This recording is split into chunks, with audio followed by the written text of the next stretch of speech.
नागलोक के द्वार तक तो पहुंच चुके हैं हम।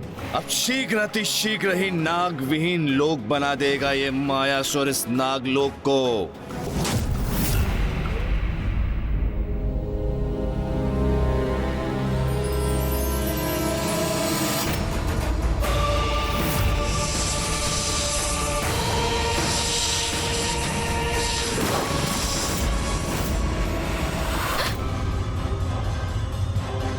ये कैसे अशुभ दृश्य दिखाई दे रहे हैं मुझे।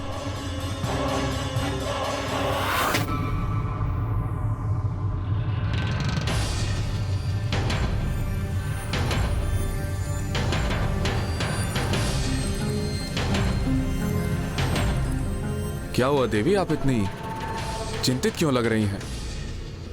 कुछ बड़ा अनिष्ट होने वाला है स्वामी। भयंकर दृश्य प्रस्तुत होकर जैसे किसी अनिष्ट की पूर्व सूचना दे रहे हैं मुझे। कुछ नहीं होगा। हमारे साथ कोई अनिष्ट भला क्यों करेगा? क्योंकि हमसे एक बहुत बड़ी भूल हो गई है स्वामी।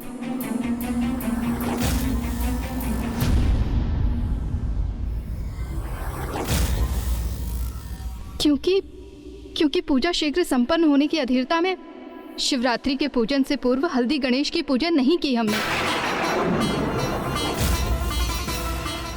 किंतु इस बात का स्मरण तो हो गया है आपको, तो अब हम इस स्थिति को सुधार भी तो सकते हैं। हम प्रथम पूज्य गणेश जी से क्षमा याचना कर लेंगे, फिर भला हमारे साथ कोई अनिष्ट क्यों होगा। क्योंकि ये एक ऐसी भूल है जो हमें पूर्व में नहीं करनी चाहिए थी। मैं इस अंड को सूखे घास तिनकों के मध्य रख देती हूँ, जिससे कि ये शीघ्र परिपक्व हो जाए।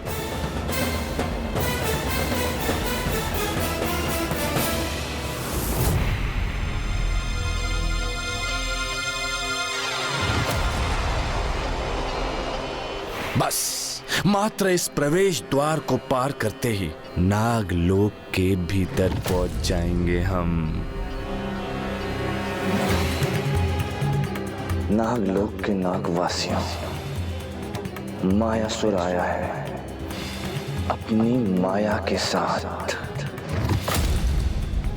तुम सभी को सचेत और क्रियाशील अवस्था से मूर्छित और जड़ अवस्था में ले जाने के लिए, और आज मायासुर की माया से तुम्हारी रक्षा नागलोक के राजा शेष नाग भी नहीं कर सकते।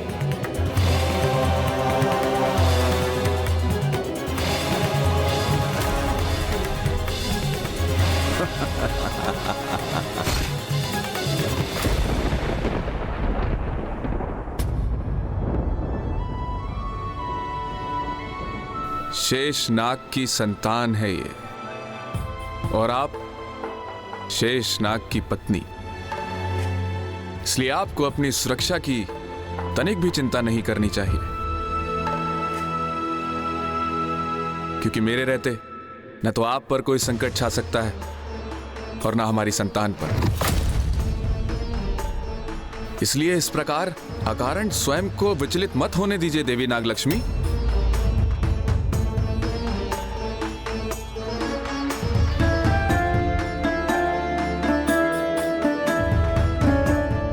इससे अच्छा क्या हो सकता है स्वामी कि मेरी शंका भ्रांति ही प्रमाणित हो।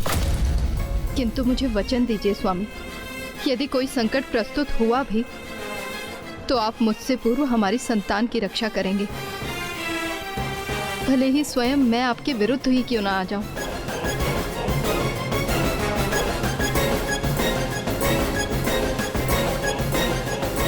मैं वचन देता हूं कि यदि ऐसा कुछ हुआ तो सर्वप्रथम मैं अपनी संतान की रक्षा का उपाय करूंगा।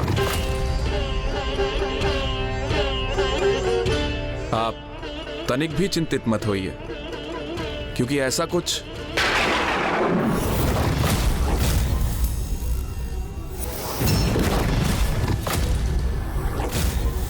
ये क्या, यहाँ किसी के अनुचित आगमन का आभास क्यों हुआ मुझे?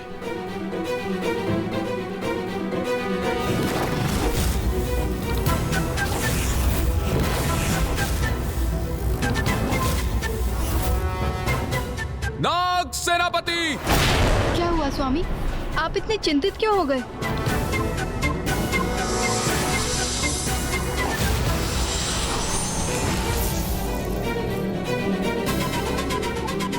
प्रणाम महाराज।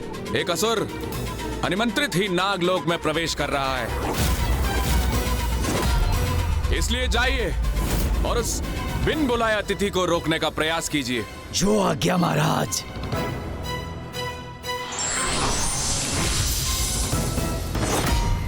तो क्या उस असुर का आगमन उस अनिष्ट का संकेत है जिसका मुझे आभास हो रहा था?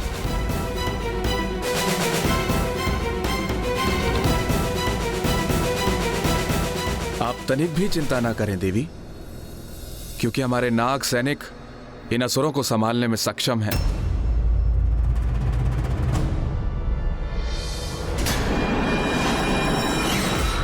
नागलोक के वासियों, अब मायासुर की माया से वशीभूत होने के लिए तत्पर हो जाओ तुम सब।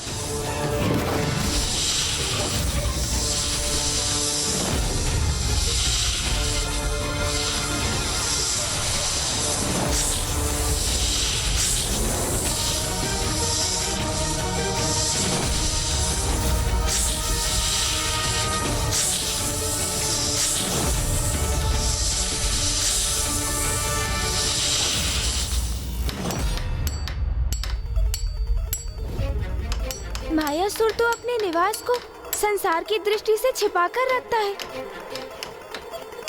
तो फिर जहाँ किसी की दृष्टि पहुँच ही नहीं सकती, तो वहाँ ये मायासुर अपनी इतनी विशाल प्रतिमा का निर्माण क्यों करवा रहे हैं भला? भैया, हमें शीघ्र अतिशीघ्र दुर्गमासुर और मायासुर दोनों को ही ढूंढना होगा। अनेकों जाल बिछाए हैं मैंने यहाँ पहुँचने के मार्ग में, क्योंकि मायासुर का नागों को लाकर यहाँ बिछाना अत्यंत आवश्यक है। अनुष्ठान करते समय मुझे अपने गुप्त स्थान और स्वयं को सुरक्षित रखना होगा, क्योंकि जिससे कोई भी यहाँ आकर मेरे अनुष्ठान में कोई भी बाधा उत्पन्न ना कर सके, और मैं 94 कोटि बार अनुष्ठान पूर्ण कर समस्त संसार पर विजय प्राप्त करने का सामर्थ्य प्राप्त कर सके।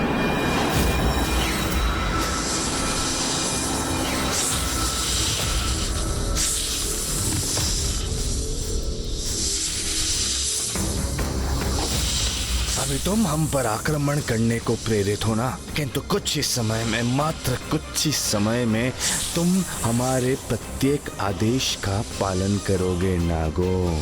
मायासुर तो अब पहुंचा है यहाँ, उसकी माया का प्रभाव तो अब आरंभ होगा।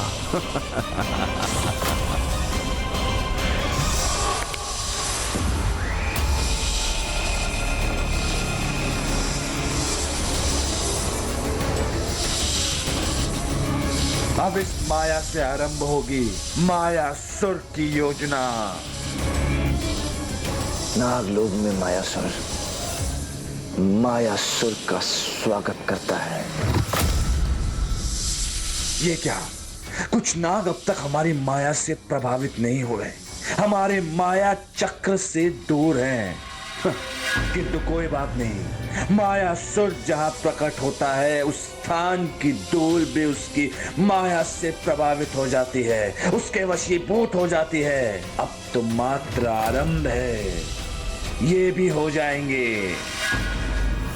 दुर्गमासुर, हमने तुम्हारा कार्य आरंभ कर दिया है और उसे शीघ्र, अति शीघ्र ही पूर्ण करेगा तुम्हारा ये मित्र मायासुर।